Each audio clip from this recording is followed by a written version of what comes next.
This is Trend Following Radio, where great thinking comes alive. Nobel Prize winners, legendary traders, best-selling authors, and the pros that know what drive us irrational human beings. I am your host, Michael Covel. Not filtered, raw, honest. That's my passion.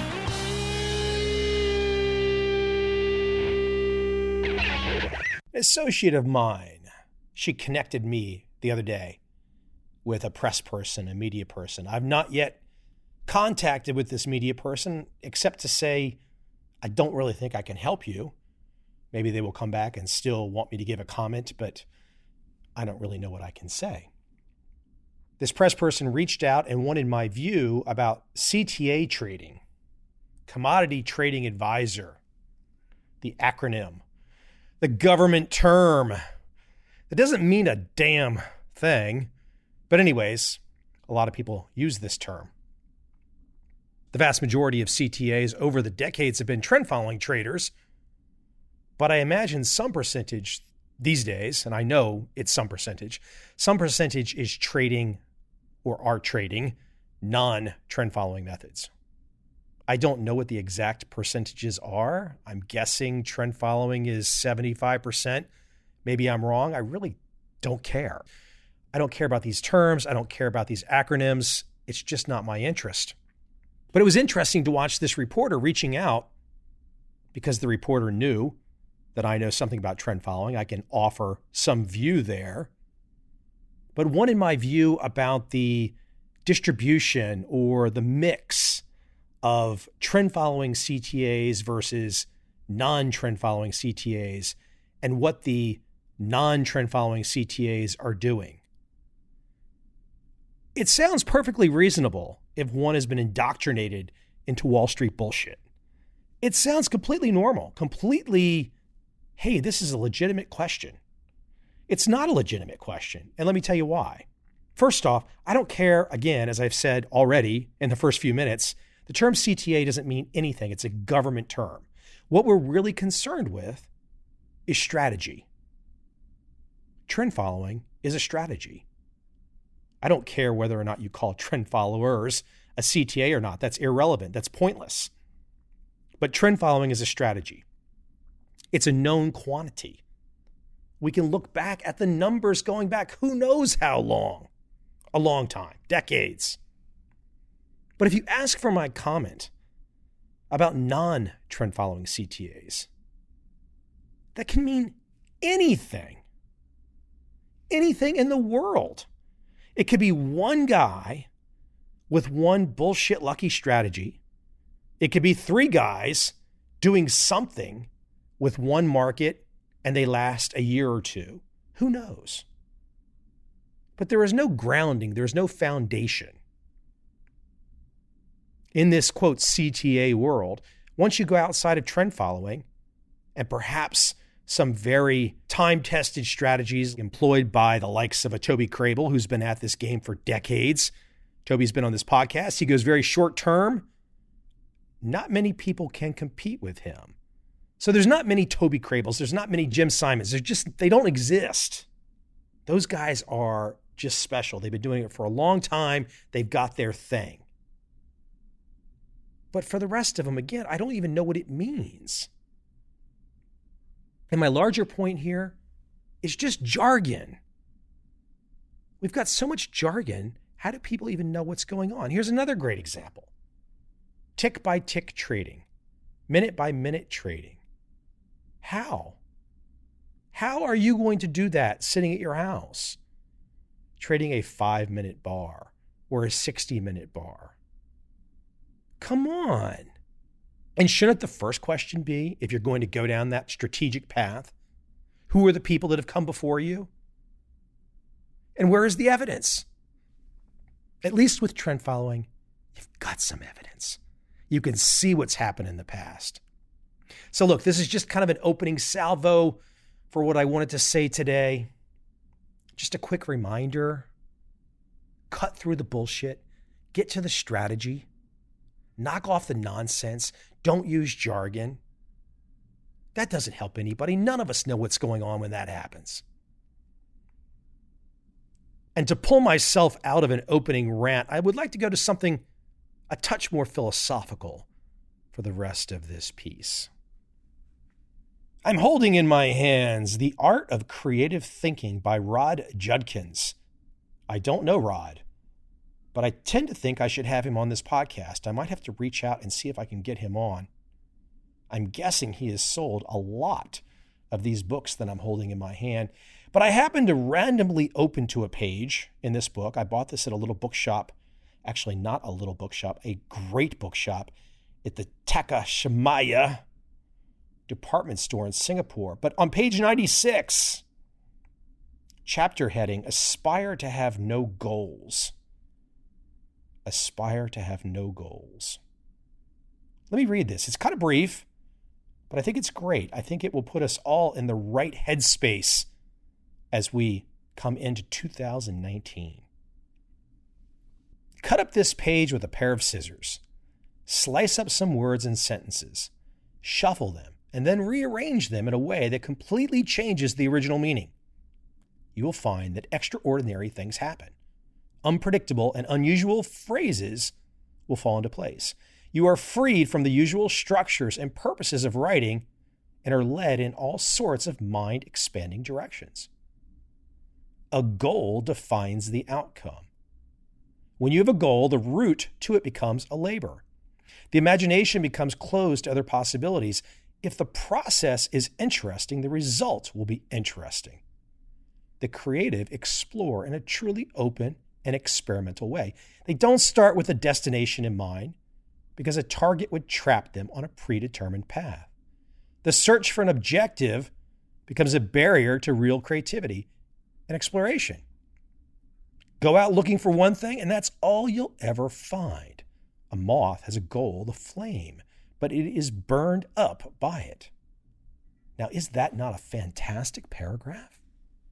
Trend Following 101. Beautiful. Absolutely beautiful.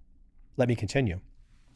The writer who best exemplifies this is William Burroughs. He became one of the most influential authors of modern culture because he didn't set out with a clear goal in mind when starting a novel.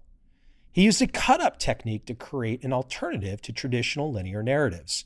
When he started a novel, he had no idea what it would be about or who the characters would be. Sentences from a newspaper, book, or other piece of writing were sliced up and then pasted back together, often at random. Burroughs' process constantly threw up unusual combinations and surprising phrases, which kept him excited and engaged in his writing. Unexpected pathways opened up to him. Burroughs freed himself from the conventions and representational straitjacket of the linear novel with a beginning, middle, and end, and in doing so, he became a literary phenomenon. A goal limits your actions. There isn't room to explore other pathways. You have to follow the plan, even when something more exciting emerges. Let me interject really quick again on trend following. You have to follow the plan, even when something more exciting emerges. You have to follow the plan. If you are in XYZ market, it's going nowhere, and another market takes off, and you don't get into it because you have some blind loyalty to the market that you're already in. Yeah, exactly what is being said there. We're taught to make goals that are precise and have time limitation. But this is the exact reason why goals backfire. They encourage us to focus narrowly. The advantages of setting goals are often exaggerated and the downside ignored. A 2009 Harvard Business School paper titled Goals Gone Wild: The Systematic Side Effects of Overprescribing Goal Setting came to a similar conclusion. Its authors identified the clear side effects associated with goal setting, including a narrow focus. Among the case studies they cite is Sears' strategy. Is Sears still alive? I don't think so. Among the case studies they cite is Sears' strategy of setting a goal for their auto repair staff to bring in $147 for every hour of work. It motivated their employees, but it motivated them to overcharge, which damages the reputation of a company. Another example was the case of the Ford Pinto. Oh my God, the Ford Pinto. I tend to think that when I was a teenager, we did bad things to Ford Pintos. We probably should all be in jail, but that's a completely different story. Another example was the case of the Ford Pinto that ignited when it was rear-ended and resulted in 53 deaths and many injuries. Workers had omitted safety checks to achieve the goal that they had been set, which was producing by 1970 a car that would cost under $2,000. Dumb strategy. A useless goal. Completely useless. Don't want your opponent to guess your strategy? Follow John von Neumann's advice in his theory of games and economic behavior. Cut up your strategy and remake it. Your opponent will not gain an advantage from knowing your strategy because he will not be able to predict your next move. If you don't know where you're going, the journey is more surprising and your work is more enriching.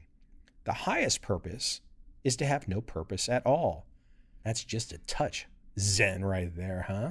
Continuing, the drive towards achievements is important, but rather than identifying goals, it is better to identify areas of focus. A goal defines an outcome, but an area of focus establishes what to spend time on. A goal is a result. An area of focus is a gateway. Don't plan how to work, just work. He ends the chapter with a great quote. You are lost the instant you know what the result will be. So insidious. People spend their lives thinking they know the end result. You don't know the end result. You can't predict the end result. Now, let's take something like a relationship. You can be in that relationship and you can say, I want this to go for the rest of my life. I want this to endure until the time of our deaths for a couple. You might get there. I might get there. We might not get there. Now what? You see, we just don't know from the beginning. If we are so focused on that goal, so focused on making sure we get the end that we want, how many things will we bypass? How many things will we not see over the course of a lifetime if we stay focused on the one thing? Now, this is really damn important and damn hard when it comes to relationships. Because I am absolutely not perfect by any stretch of the imagination, nor are you. Nor is the person who's been divorced 3 times, or the person, the couple, that's been married for 50 years. We just need to have a different way of looking at all of this. Have that open mind. Say, I want my process. I want a way to navigate. I want a way to get out when things are going bad, so I don't continue to go down a bad path and waste a ton of time, because until they finish off and invent this life extension stuff, we all have limited time. And when it comes to the markets, it's limited time, limited capital, and you can't predict anything. We can't predict anything in relationships. We can't predict anything in the markets, which is why he has such a beautiful chapter heading, Aspire to Have No Goals. Now, of course, you've got to have some basic framework of where you want to go, what you want to do with your life, what your passion is, what your interests are. You just can't know it all in advance. And as we head into 2019, because you got to admit, 2018 has been rock and roll. In the last quarter of 2018, when it comes to the markets, serious volatility. We can all only hope, as we roll into 2019, that the shit hits the fan. Because come on, let's be honest. We really want to go back to 2008 in hindsight. Because 2008 was fun. It was exciting. It was crazy as shit. It's been kind of just a normal, boring 10-year stretch. Just maybe, though, just maybe, we're going to get lucky as we roll into 2019. We're going to get some energy. We're going to get some pop. We're going to get a little excitement. I sure as hell hope so.